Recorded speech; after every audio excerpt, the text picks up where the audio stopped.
Hello, everyone. It's me, Andrew. I'm here in my home in Ligonier, Pennsylvania. We're a little bit late today because I was giving Babette her fluids, and it took a little bit longer to do than I thought it would. So we're a little bit later. She's doing a little bit better. If you are just tuning in and wondering what I'm talking about or who Babette is our cat who is 12, and she's been having a hard time lately. And we had to take her to the vet yesterday and do a bunch of stuff. She's doing a little bit better today. A little bit more responsive and eating and drinking and going to the bathroom a little bit. But it'll hopefully it's she'll bounce back. The vet is running some tests right now, and they're culturing some samples that they took, and we'll hear back about that hopefully to later today. But it takes the time it takes to grow whatever they're trying to grow. So yeah. So I thought that since I'm not at my studio today at Star Cottage Studio, so I don't really have everything that I normally have to work with. So I kind of was looking around at the last second to try to figure out a project today. Usually William is on Wednesdays, but because we had to take Babette to the vet yesterday, and it was a little bit more of an intense day, he had to switch days with his other job. So that's why I'm here again. I've been working on some kits that we're going to put on for sale hopefully tonight, to hopefully offset some of the vet bills because they're racking up quite rapidly. And it's been super slow in the store. I don't, if you are friends with us personally here on Facebook, William mentioned, and he might have put it on the business page also, about how they have bagged the meters directly in front of our store, um, and they're detouring traffic. So basically, our town has a roundabout, and to get to the highway, you have to kind of go through town. And generally speaking, that's a good thing, because Uh, if you stop that kind of traffic and divert the traffic around, you're kind of, I don't know, it's not necessarily a great thing. There's a couple of other towns around here who have done the same thing, where they've kind of put bypasses around their town, and the little main streets have turned into little ghost towns. So anyways, they had to rip up some of the roads, and so they're diverting the traffic past our store, which in theory should be a good thing. However, I guess because the trucks are bigger or whatever, they're shutting down all of the parking that's directly in front of our store on West Main Street.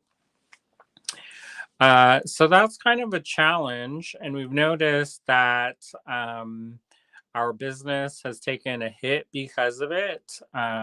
There's other things going on too. Like, for instance, my private account was flagged and restricted. So it made it so that I couldn't go on lives as easily as possible. But we also looked and we saw that some of the reach of our posts had dropped dramatically. Generally speaking, I'll get 1,000 or so views or more. Sometimes, like, I've gone up to about 5,000 views on some of my reels. And when the restrictions hit, they drop pretty much like 12 people or 100 people after a week. So it was really hard. And at first I thought, oh, well, it's just me. but we've noticed that some of the some of our numbers had dropped off in the store. Our post reach in the store had dropped off significantly. So there's a lot of things that have been less than delightful. For instance, like with the detours, either you have to park across the street and play Frogger, where there's no crosswalk, or walk up a block or walk down a block. Actually, you can't walk down a block. You have to walk up a block. I think a block, maybe yeah, you have to walk up a block to cross the street safely in the crosswalk, and even that is kind of dicey, sometimes. Um, and either that, or you have to park in the municipal lot, which is 5 to 6 blocks away. So some of our customers who are older or have disabilities or mobility issues, it's really hard for them to, before they could park in front of the store and hop out, and we could, it was pretty easy to get into the store. Now it's a little bit more of a challenge. So our numbers have pretty much tanked for our walking traffic, which at this time of year, usually it's starting to warm up. I mean, today there's like potential of thunderstorms later and rain. But generally speaking, the nicer weather, we start getting people back in the store after they've kind of um, taken a hiatus over winter. So yeah, so anyways, that's not really happening.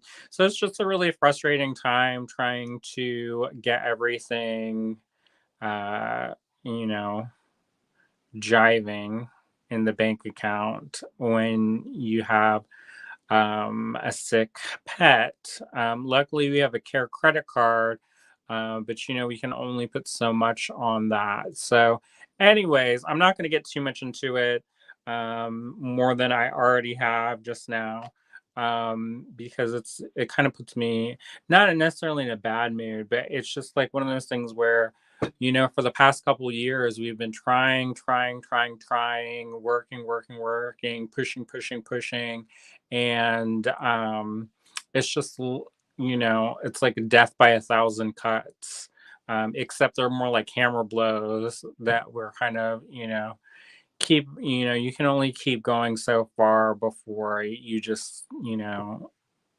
give up. And I wouldn't say that we're going to give up like the shop, but if the in-store numbers don't improve, you know, at least stabilize, then, we might have to do like some of the other shops, and go online only. Um, we have an entire building that, we already pay a mortgage for, and the online shipping is already running out of there. So, I'd hate to have to do that because the storefront has been such an important part of our journey. But there is only so much we can do before it just doesn't make sense anymore. So, I don't know if we're going to do it. I don't know. Like right now, we're just kind of trying to figure things out and trying to make things work. Um, but for the past couple of years, due to COVID, we have been pushing the online store a lot more, and our in-store numbers have not really recovered. We have some good days, but it's just hard.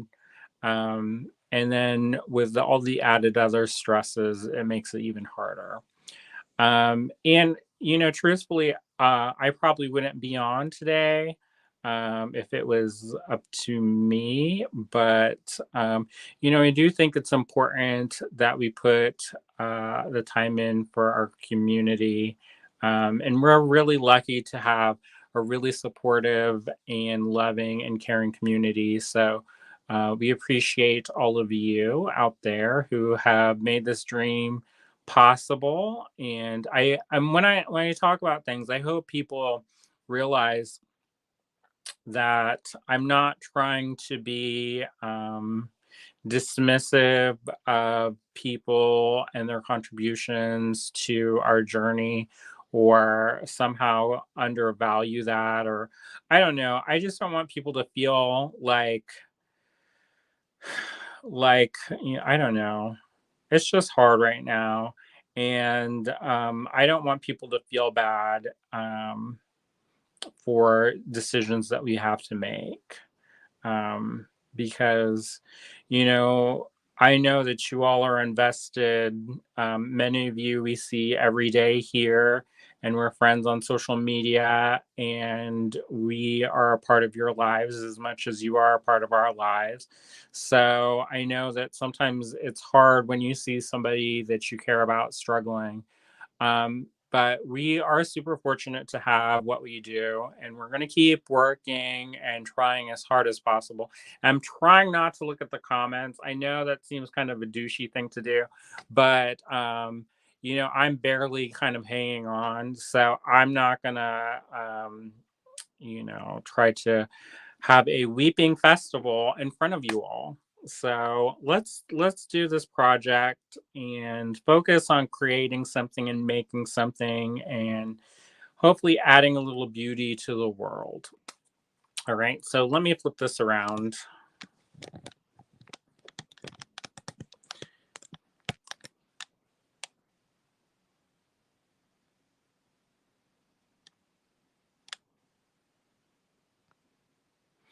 I wish there was a more elegant way of flipping the camera, because I don't know.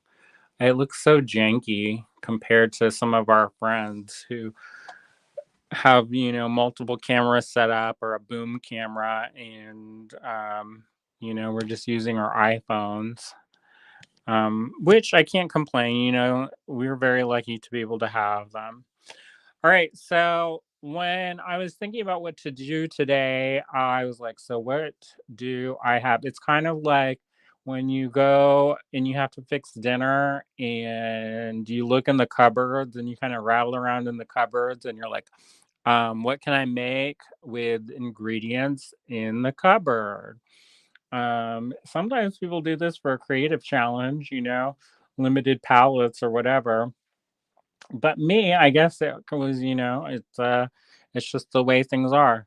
Before I get too far into our project today, I did want to show you some of the things that I did yesterday. If you missed them, um, we made some beaded flowers with wire and briolettes and wire, and made these kind of cool floral pieces. And these are the two kind of main ones. I did a couple side ones, but after I was off camera, I had those briolettes hanging out. So I did a little bit more modern interpretations of these. So I think these are fun. Uh, and you can always stack them, like I was mentioning before, and make them as elaborate or not as elaborate as you want. Somebody yesterday had talked about basket weaving. I am by no means an expert at basket weaving. However, this is basically what it kind of looks like in the wire. So you create your superstructure here, and then you go over, under, over, under. And that's how you get that kind of woven effect with a wire, which I think is really pretty. I have a piece, and if you hold on a second, I can grab it real quick because I just saw it.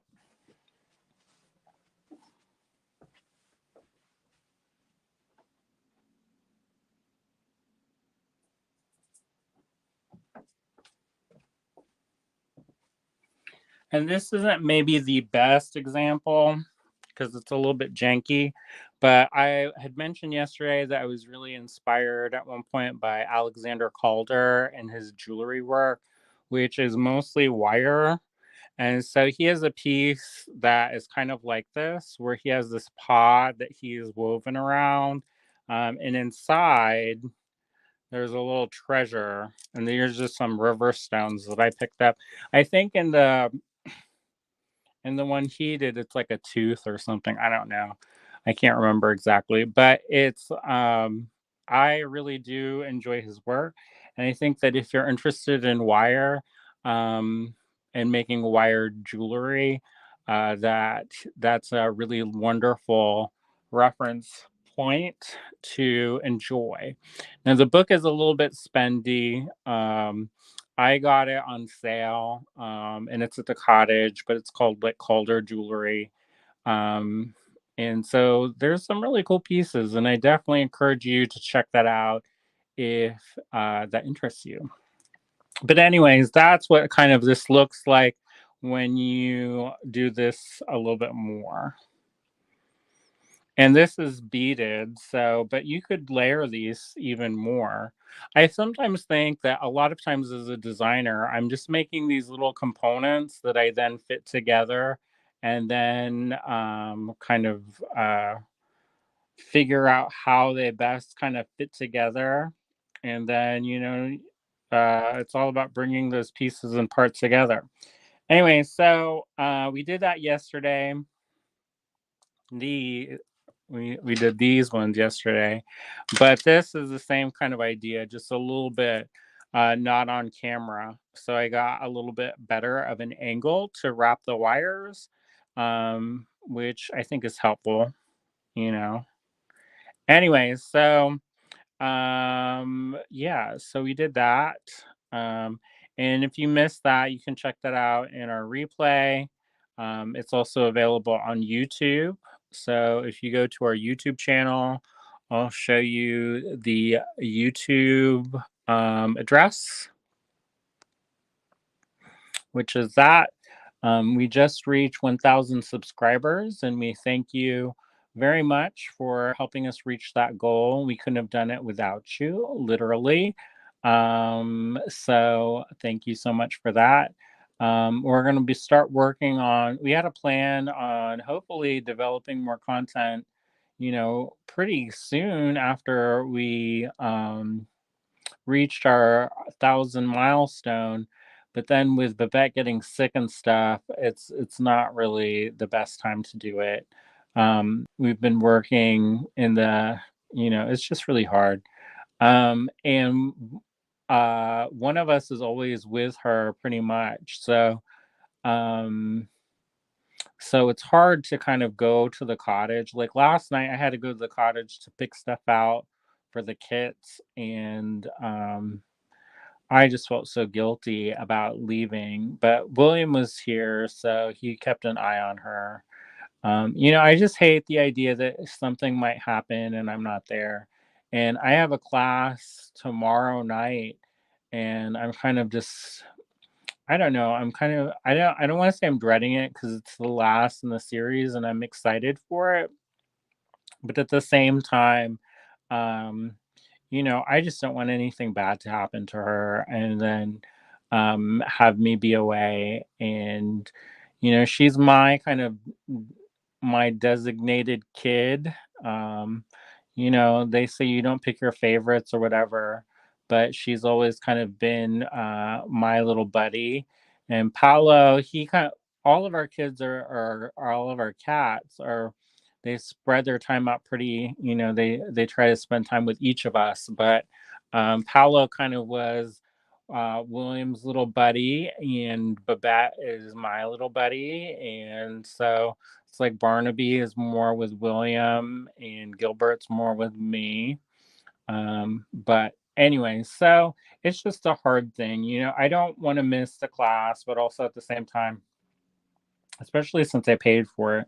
But already. But it would be nice to get out of the house and kind of decompress away from a stressful situation. And also, she is doing a little bit better. So, it's not like when she just came back from the vet. When she just came back, it was a little bit dicey, but she seems to be doing a little bit better today. And hopefully, if they figure out what kind of problem she's having, if it's an infection, they can give her an antibiotic and hopefully it'll clear it up and she'll be back to normal. A couple weeks ago she was having issues and we didn't realize. We just thought it was a little bit of a cold because her ears got hot and um, we took care of her as best we could. And they didn't do anything like super invasive with the testing. And then, but now, they've kind of done more tests and they've seen some different things. So now that we know more, we can be more proactive in her treatment. Um, So anyway, so yesterday we did this kind of wire with briolettes. Hopefully you all enjoy that. If you do make anything using that technique, we would love to see that. We have a group going. That's the facebook.com, the Allegory Gallery Design Challenge group. It's a lovely group. We've been talking about rebranding it for years and years because we don't do as many challenges as we used to. But maybe we'll start that back up. So we'll see. Anyway, so we did that yesterday. And I haven't really so when I'm working, like generally speaking, I work at the cottage mostly now. But since Babette, she can't get around. I've been I've been sitting next to her and pretty much sleeping on the floor next to her. But when I can't sleep and I want to take and do stuff, I made this. I'm working on this little mermaid from Mermaid. This is a vintage little Japanese um, porcelain little Kewpie pie doll, and I added these eyes, um, which I'll blend in with some epoxy sculpt and paint it up a little bit more. And then I'm working on this. It's this herringbone stitch tail, and I think I don't know how I'm gonna do this or not, but it's this is the early version of it, and I've been working on this while I've been sitting up with her, and yeah, so that's what I've been doing. For today's project, I talked about looking in the cupboards and kind of trying to find something to show today, and I found these. And these are kind of pearlized plastic beads. So what they do is the core of these beads is plastic, and then they put this coating on top, which is fairly durable, but you can't go and like roll around on the concrete because they will get scratched up. But I think they're fun and they're lightweight, which is also a bonus. And I think there's a lot of potential, to do work with these. So one of the things that I wanted to do was to show you how to use these, or use any kind of large plastic bead. Because I hear so often people are like, what do I do with that? And I think beaded beads are really fun because you can get a lot of texture adding to them. And I think that they could be really, add a little bit of interest to a design. So if you have a strand of beads and you kind of want to make one bead a little bit different, you can always go back and embellish that one bead and have it kind of stand out. Um, Especially if you kind of get a dud on a strand. Sometimes you'll have like a strand of natural stone, and for the most part, all of them are good except for one. And I hate to just like pitch that one, especially if you need it for the count to have it be even and look right. Not necessarily an even count, but um, so anyways, and this is also a fairly easy technique, and you can make and embellish this as much or as little as you want. So I think this is an interesting way of adding texture to beads. So I thought I would let y'all pick, and maybe I'll get the other options. I've got these seed beads. They're kind of like a purpley, very pale, kind of grayish lavender color. And I was thinking maybe that looks good. Or I have these green ones and they're silver lined. That may be a little bit too jarring, but you never know. You could, and this is another way of if you have a bead that you like, but it's kind of like, like, what the heck am I going to do with this? You can see this one. This is an old tube. This is from Byzantium. If you don't know where Byzantium was, it was in Columbus, Ohio, on High Street. It's been closed probably, I don't know, 20 years at this point. It's a long time. But that's one of the first bead stores that Cynthia went to when she was in college. And I remember visiting her. And we got these are probably the beads from when we visited her and when she was in college. So um yeah, we can pick something there, and I've noticed I gravitate towards these kind of berry colors, these mauvey berry colors. So, and these are my Yukis, but you could use whatever. um I think these are Mayukis. These are Delicas, whatever.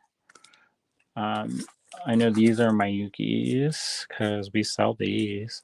Now, if you ever see anything that we don't have online in our website, that's allegorygallery.com. Um, you can always email us.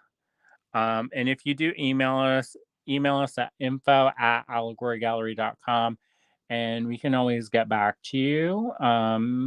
And we have a whole store and actually a whole building of stuff that isn't online and things that are tucked away in my private collection.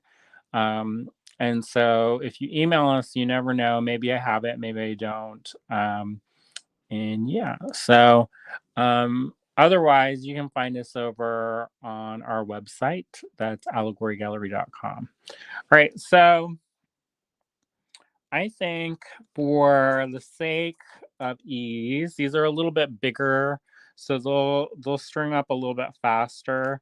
So we'll say A or B, and you can have a choice. I'll look at the colors. So A or B. And I'll hold this up. This is choice A. And this is choice B.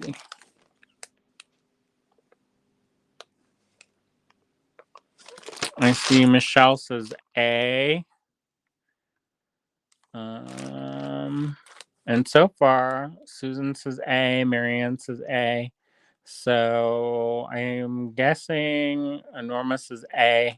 So it looks like we're gonna work with A today. Oh, I see one B. Julie says one B. Well, maybe if I have time later, maybe I'll do up a different variation so that you can see.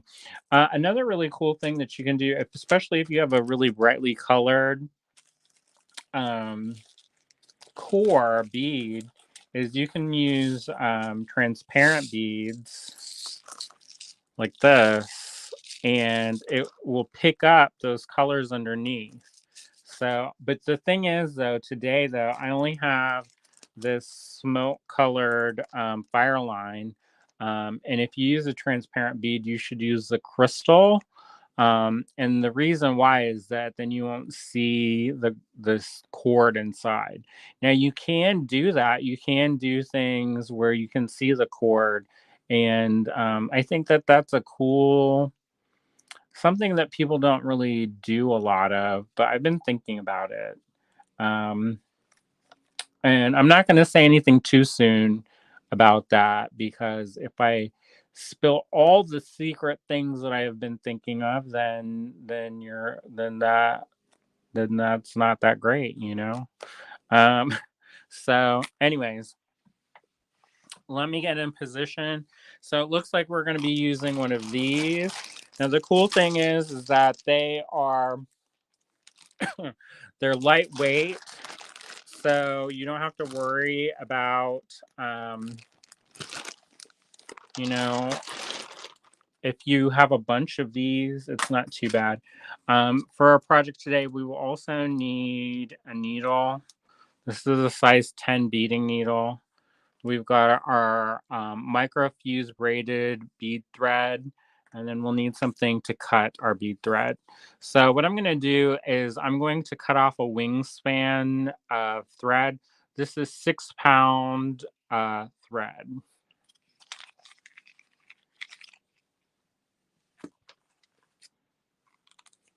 All right. And so I'm going to string this up on my needle.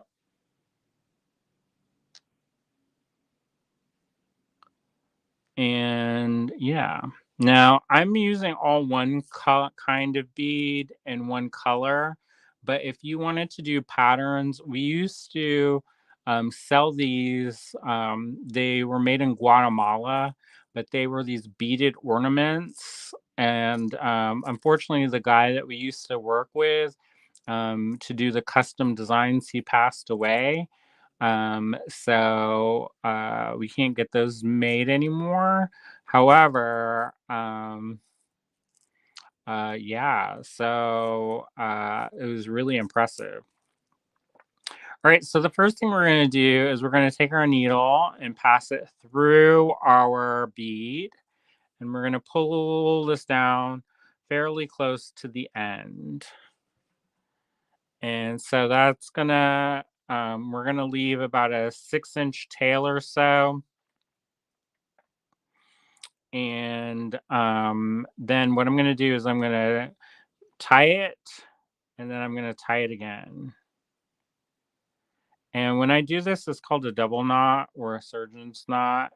And that will really lock this in place. You want to make sure that the tension's fairly tight, but not so tight that, you know, you're have issues.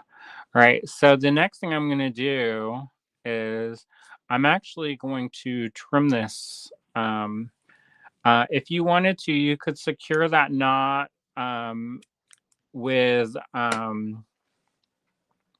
little bit of super glue. If you do decide to use super glue or any kind of adhesive, you'll want to have that wait for it to dry before you proceed to the next step, and you'll see why in a second.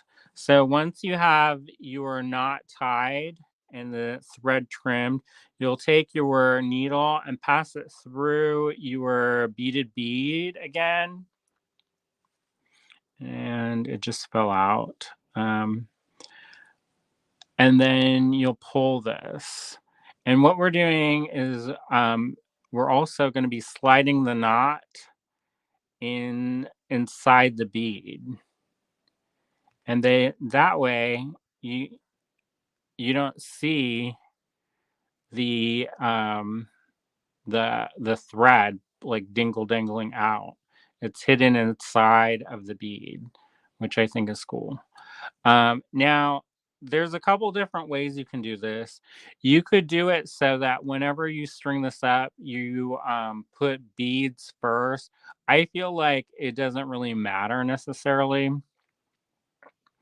because you know, you can build your beaded bead in several different ways.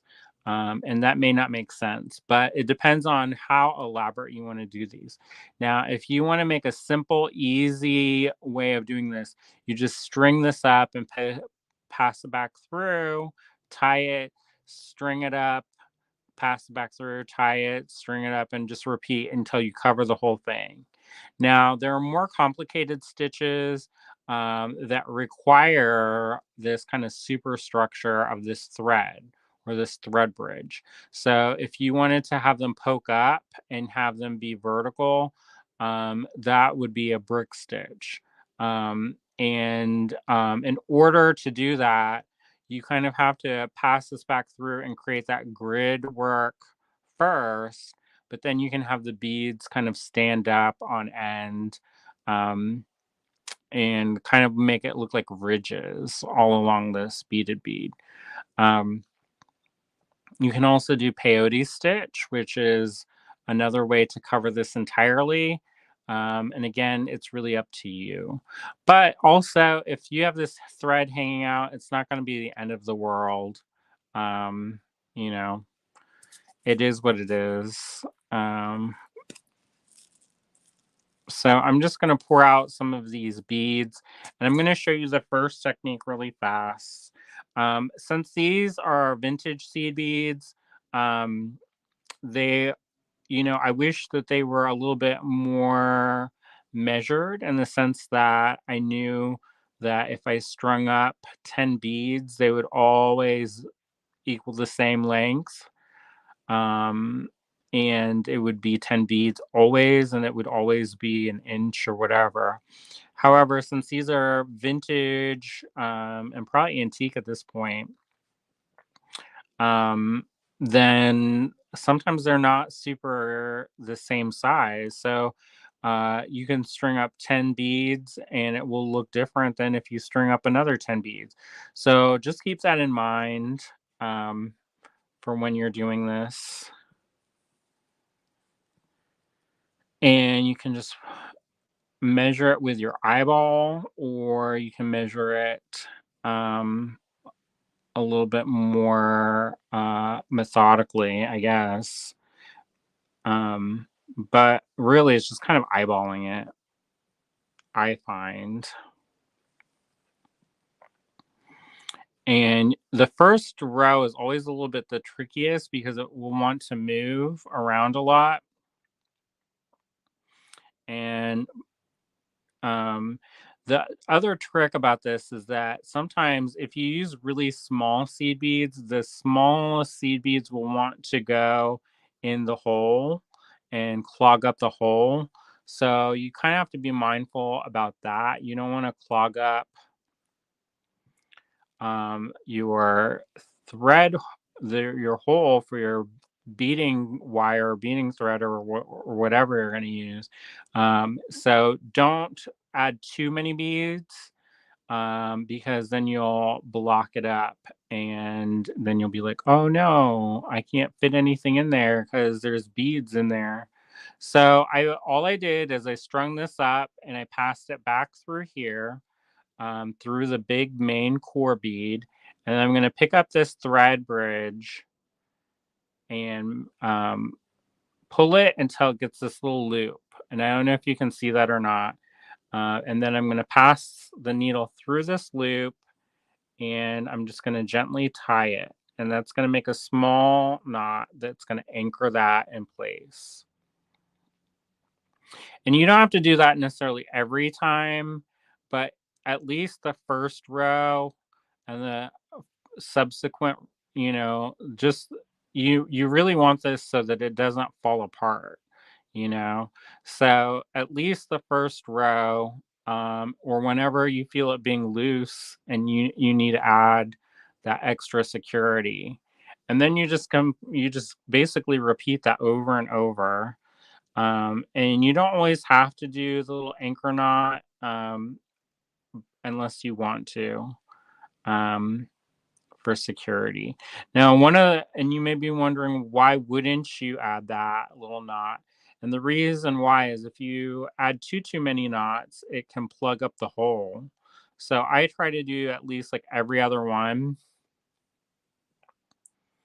And that's, an option. And the more of these strands that you add, um, the more stable and secure it'll get. And that sounds weird, but it kind of creates a structure that you can then the beaded structure provides a little bit more security. So now it is, I think it's important also to use a needle, because sometimes people are like, oh, I don't want to use a needle. I just want to use a monofilament or whatever. And you can probably use that. Like you could probably get away with using fishing line on this if you wanted to, or what they call illusion cord. The only issue is that this is kind of designed for strength, and while the other might be designed for kind of like uh, so that it disappears, it can become kind of it can be hard.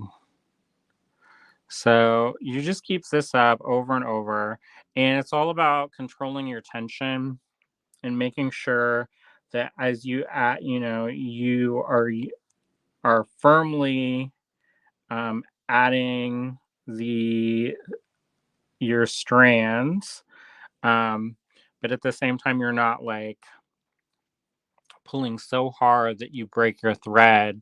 Or if you're working with these, which are these antique beads, you don't accidentally want to cut your thread, because sometimes the edges of the antique beads are a little bit sharper than contemporary beads. But basically you just keep doing this until you fill it up. Now another option is, if you have a bead, if you make your first loop like this all the way around, you can just keep doing this over and over and over and fill it up, and it will get filled up and have vertical stripes. Now, the other option, if you want to do something like peyote stitch, is you have to count how many beads you added. I like even count for this because it makes it a little bit less taxing for my brain, at least. And then so you'll thread, or you'll put your needle through the first bead, you'll skip the next bead, but you'll add a bead, and then you'll basically start a peyote stitch. And what that means is, right now you have your beads are all in a row like this, and you'll string it through like that. That's how it looks like right now. And I'll zoom in a little bit closer. But if you want, what you do is to do peyote stitch, at least to start it. If this is your first row, when you come back in and you're putting this back through, you'll go through this bead, you'll skip this bead, you'll add a bead, you'll go back through this one, you'll add a bead and skip this one, you'll go back through.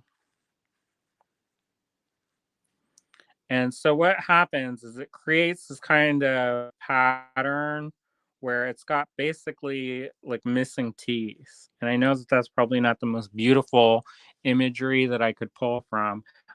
Or if it's like a wall that's a brick wall with missing bricks, kind of, because they're a little bit staggered then. So then when you go back in to sew your next row, then you just basically fill in wherever there's blanks. So you just pass it through there like that. And because of this being off center, there will always be one that kind of sticks out a little bit further.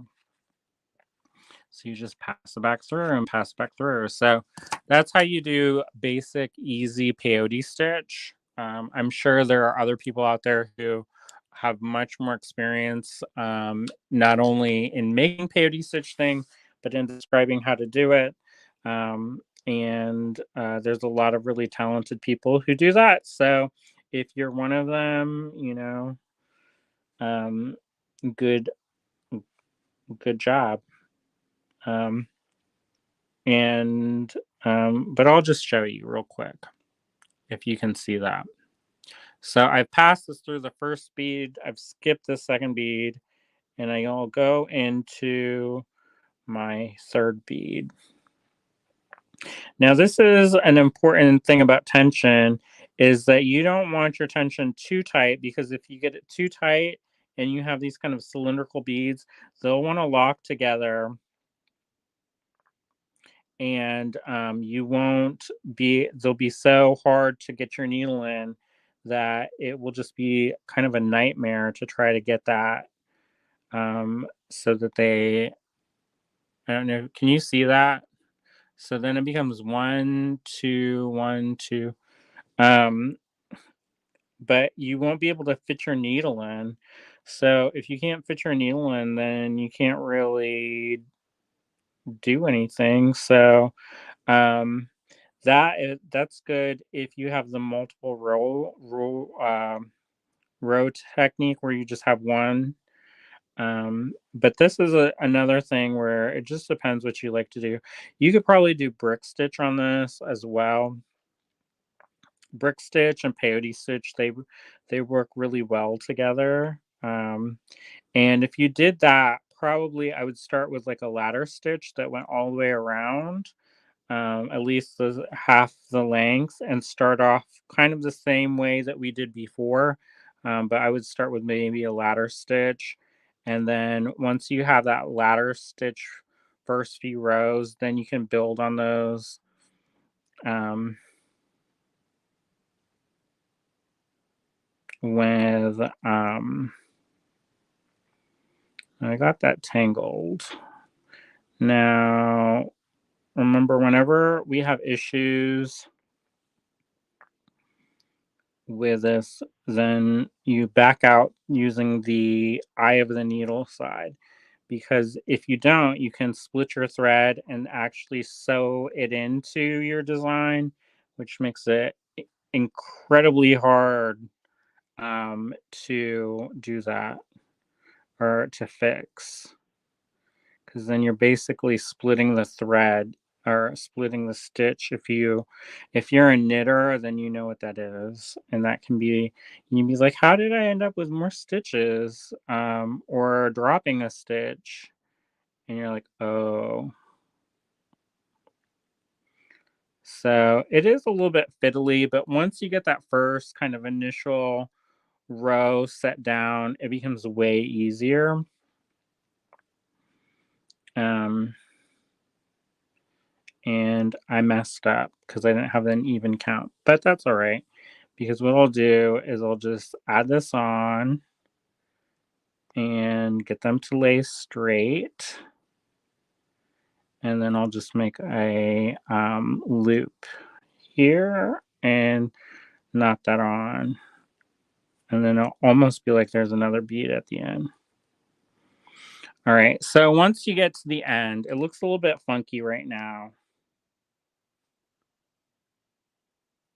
But then you just go back through, and like I said, you will pass this through the first row, and then it's really easy once you get it all done, or that first row done. So then you'll just pick up your next bead and fill in this gap.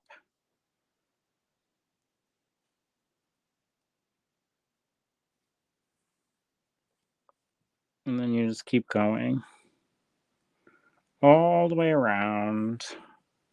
Now, the other thing you can do also is if you have the other side too, you can have those sides marry up.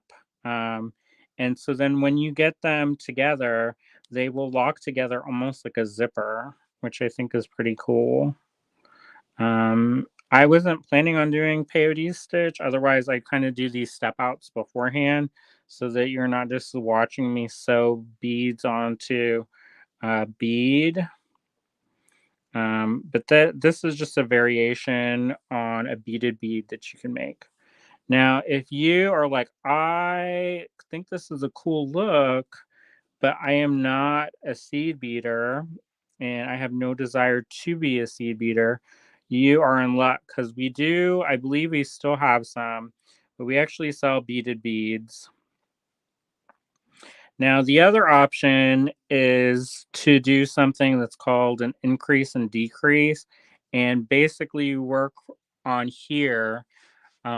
and you'll build your stitches out going in concentric circles around, and then you'll flip over to the other side and do the same thing.